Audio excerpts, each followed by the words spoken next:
Welcome to the Debunking Economics podcast. This week, well, rich and poor, male and female, north and south, young and old, pay gaps seem insurmountable. We can try and solve the gender pay gap by, for example, insisting there's a set ratio of women in key roles and that the pay is the same irrespective of gender for the same job. But does it work? And in any case, those approaches don't work when you're trying to solve the rich-poor gap. For that, you've got to pay the poor more and the rich less. But then people start arguing that you are disincentivizing the desire to make money. Apparently the rich don't want to be rich if there aren't enough poor people to make them feel good about their lot in life. Today, we look at the pay gaps and how to fix them. That's today on the Debunking Economics podcast with Professor Steve Keen. I'm Phil Dobbie. Now, did you know in the UK there's a government website where you can plug in the name of a company and you can find out what the gender pay gap is? So for the BBC, for example, for every hour women worked, they earn 93 pence for that hour for every £1 that men earn. For BP, it's 80 pence for every pound a man makes. Genderpaygap.service.co.uk if you want to have a go and a bit of fun with that one. In the UK as a whole, men earn an average £555 a week last year, but for women, it was just £370. Now, that is not the case everywhere because my wife is definitely the breadwinner, but maybe that highlights another aspect of pay gaps. What about the age gap? Because I'm older and youth unemployment is a travesty. It's over 10% for the UK and less than 3% for those aged 25 to 49. But for women over 50, the unemployment rate falls to 2.2%. Not so for men. It's close to 3%. So in fact, older men are worse off than older women, it seems. And in those older age groups, the unemployed are far, far more likely to be out of work for 2 years or more, basically written off by employees, in other words. And obviously, it also depends on where you live. If you're in London, you'll earn £727 a week. In Huddersfield, where you need to keep the heating on all day for a big chunk of the year, you'll earn just £424. That's less than 60% of the London salary. So, Steve, we are seeing a huge variation in wealth. What kind of damage can be done to an economy when you've got this big variation in income by all of those aspects I've talked about? And is it realistic to expect that we're actually going to be able to correct some of these differences? Yeah, I mean, I think we have made some headway compared to much earlier days. I mean, I remember vividly because I actually was dating a nurse at the time this happened. Back in Australia, the pay gap between doctors and nurses was astronomical. And the reason was the nurses were still being paid as if they were apprentices. And so they were getting wages which were about, like even compared to sales assistants, they were getting a lower pay than sales assistants. And because they're working in an industry where if you don't turn up for work, there's a possibility somebody's going to die because the nurse didn't change the tubes or whatever else.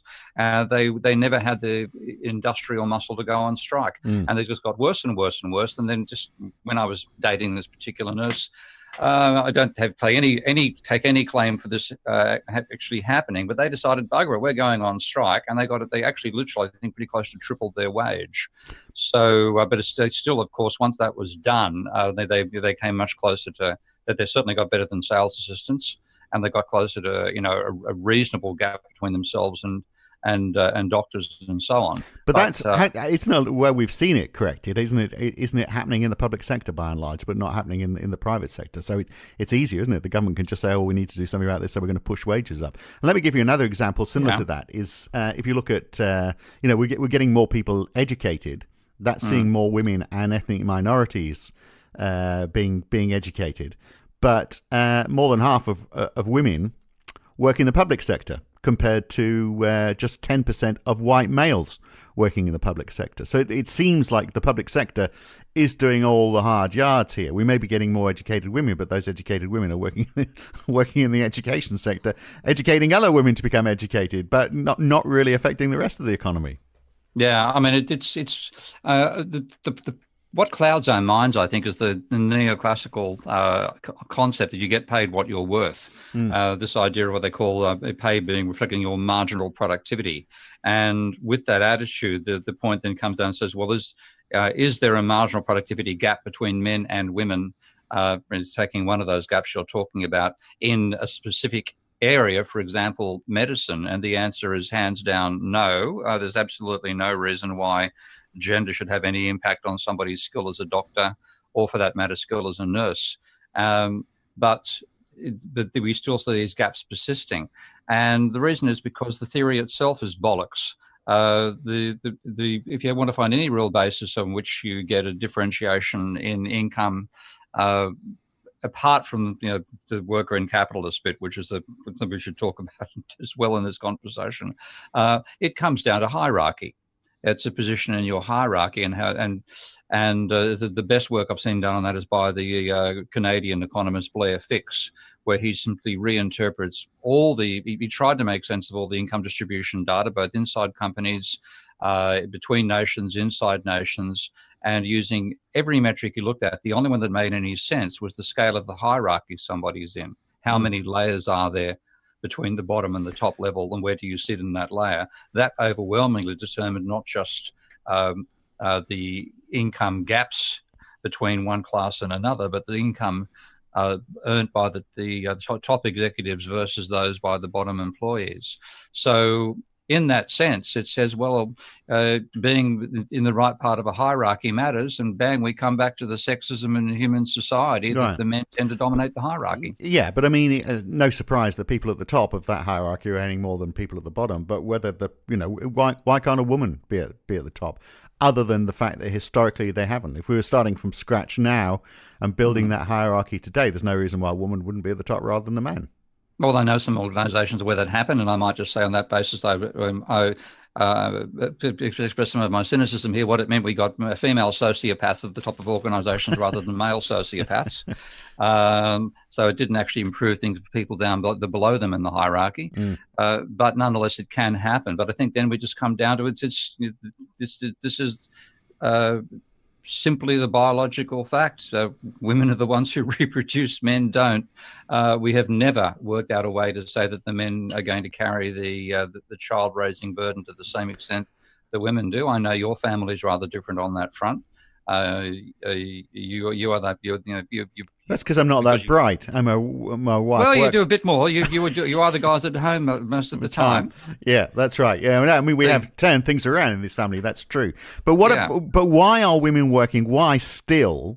Even though we've had this rise in education, why are women predominantly, and it is more than half of all women, are working in the public sector rather than the private sector? Why is that happening? Well, it's possibly just because, again, the public sector is going to be more flexible in terms of things like maternity leave, taking leave, making allowances for that. There's a reason the public sector has at least to give more than just a verbal nod to principles of equality and so on. If you don't meet up to them, then you find yourself being criticised before Parliament. That's rather more effective than what you can impose in terms of pressures on a private organisation. So they're more likely, if society, as has happened over the last 30 or 40 years, says we have to be ensuring equality of opportunity, then it's going to be more firmly practiced in the public sector than it is in the private sector. And the answer to that equality of opportunity very often is to say, well, we need to make sure that more people are educated. And we've done a lot on that since the 1980s, haven't we? No, we've gone bloody backwards. Pardon me being a cynic. Well, yeah, so why is that? Why has education gone backwards? Look, you'll have to listen to the full version of this podcast to hear that. It's a fairly wide-ranging discussion on how we narrow pay gaps and wage differentials. To hear it in full, you need to subscribe at debunkingeconomics.com or become a supporter of Steve Keen on Patreon. Go to patreon.com/Prof. Steve Keen to hear this and all the other podcasts in this series in full. I'm Phil Dobbie. He's Steve Keen. Back here again soon. Thanks for listening.